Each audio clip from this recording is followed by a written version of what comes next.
Ayan mga bayan. Panoorin natin itong bagong siniwalat ni Senator Raya Aimee mga bayan, no? Patungkol sa Plan C, di umano ng mga kalaban sa politika ni BP Sara na pilit itong maalis o mawala sa kanilang pananaw, no?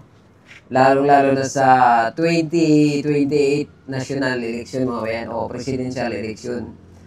Kaya pilit di umanong ginagawa ng Plan C kasi unang-una, hindi daw ito umubra doon sa Plan A nila na yung PI mga bayan at pangalawa yung impeachment na pilit nilang niluluto, no? At ngayon daw ay Plan C na naman. Panoorin natin ang video na to. At bago natin panoorin pala, shout out muna tayo kay Ate Isra at kay Sir sa Corazoran sa Corsan at kay Mambing at kay sa lahat ng viewers ko mga bayan. Shout out sa inyong lahat at God bless you. Yun, so panoorin natin to. Yung Plan C daw ng mga kalaban sa politika ni BP mga bayan. Nangyayari dyan, nagkakagulo sa ombudsman dahil hindi sila nagtagumpay sa PI, mga PI nila. Hindi rin sila umubra sa impeachment, kaya narito na tayo ngayon.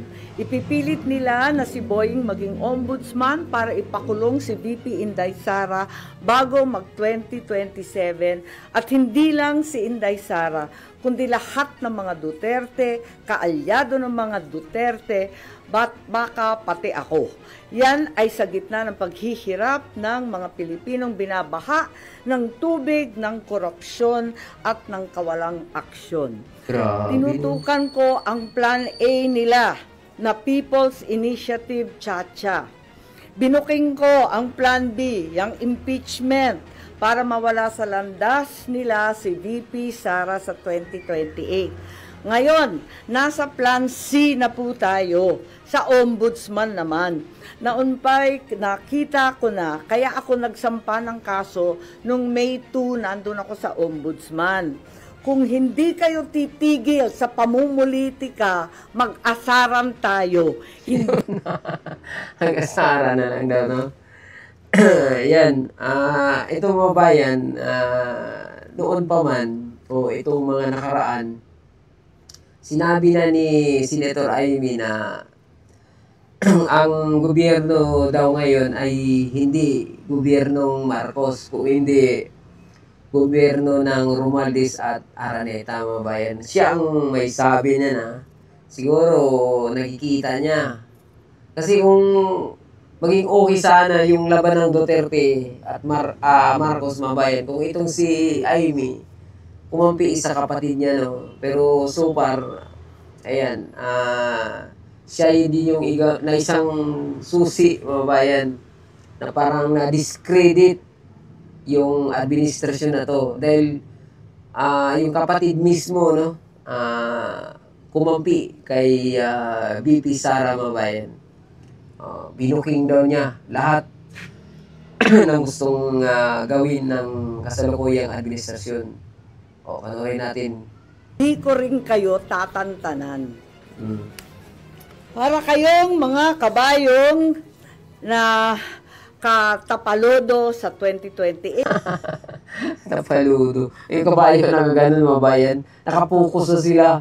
Oo, no, nakapokus na, tapaludo na, di ba? Yung kabayo, pag dinaan sa kalsada, may natapaludo dito.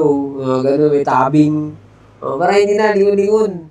Target nila, nakalock na si BP Sara mabayan. Kailangan nilang alisin.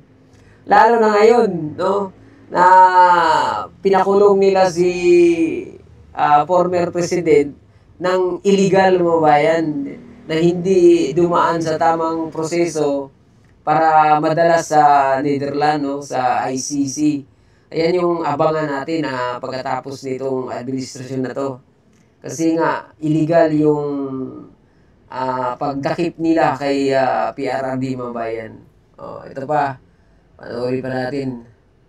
2026 pa lang ngayon. Mm. Napapabayaan nyo ang bayan sa kakaisip ng ambisyon at paraan paano nyo buburahin ang mga nakaharang sa mga maiitim ninyong plano. Hindi Nasa talaga. 2028 na kayo. 2026 pa lang. Paano makakaligtas at mabubuhay ang Pilipino 2026, 2027? Paano makakaraos? Hindi sila tulad ng mga buhaya na kaya sa lupa at lumalangoy sa baha. Bayan, oo nga naman. Kasi matagal layo pa talaga eh. 3 years. Umpisa pa lang naka 1 year lang ng term ni BBM mga bayan, yung kanyang yung mga nakapalibot sa kanya na nag-ambisyon na maging presidente o ayaw na bitawan ang pagiging nasa gobyerno mga bayan, ay binibira na nila si Inday Sara. Di ba?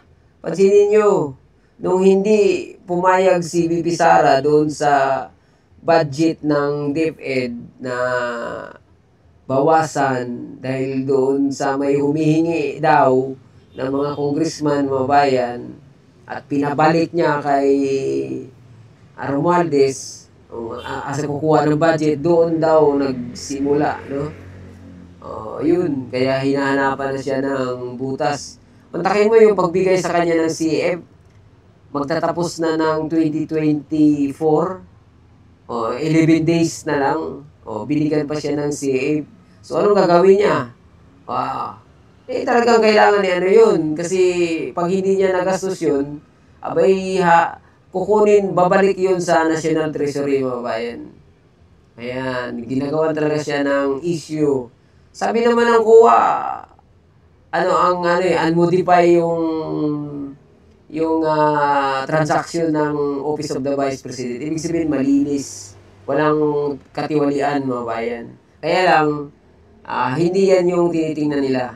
Gusto talaga nila, gaya ng sinabi ni Jaime Marcos, alisin nila si BP Sara. Ayan, panoorin natin ulit. Walang pakialam.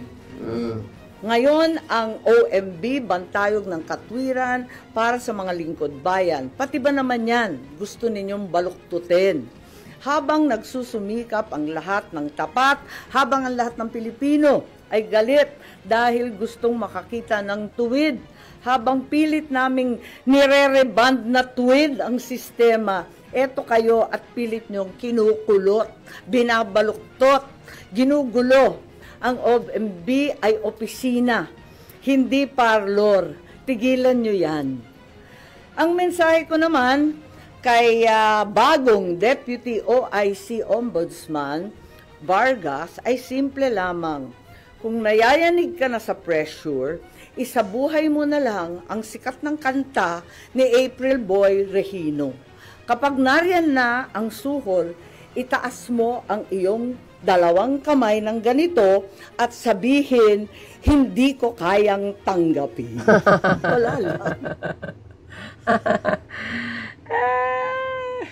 Ayos Oo nga naman, mga bayan. Siyempre, payo yun ni Amy. Talaga namang pressure talaga yan. Pero mayroon tayong napanood. Nakakatuwa naman si Amy, no? Sabi naman ng attorney, mga bayan, na napanood natin, na pag ginawa daw ng kasalukuyan yan, talagang nasisira yung gobyerno natin, mga bayan. Kasi, yung Office of the Vice President, mga bayan, ay impeachable officer yan. So, hindi pwedeng ikulong yan ng ombudsman. Ang makapag-remove lang sa kanya ay through impeachment. Ngayon, kung ikulong daw si BP Sara, ay talagang baka maging Indonesia daw tayo, mga bayan. Depende daw yan sa reaksyon ng ating mga kababayan. Kasi mawawala na daw talaga yung yung check and balance sa gobyerno. Kasi yung ombudsman, although may kapangyarihan siya, pero hindi niya pwedeng galawin ang Office of the President o Vice President mga bayan o ang mga impeachable officer. Kasi ano daw yan, may protektado ng ating konstitusyon. Ayan. So, tuloy natin, tapusin natin. Naloloka na ako. Napakasimple. Ayan. So, sana nagustuhan niyo yung ating pagpapanood dito, no? Maging aware tayo. Na sinabi ni Senator Amy, bantayan natin, baka nga naman talaga totoo. Sinabi nga ng isang na itong sinabi ni BP ay ni Amy ay isang political lang to, no? Pero baka kasi tingnan mo yung ginawa nila kay PRRD mga bayan, yung batas ay sila yung batas. Pilit nilang sinira yung batas natin mga bayan para maisagawa nila yung kanilang gusto. Ayan, so sana nagustuhan nyo, no? Hanggang dito na lang muna yung ating reaction sa pahayag ni Senator Amy Marcos. Adios mga babayan, God bless you. Mapagmasid tayo. Yun. Bye!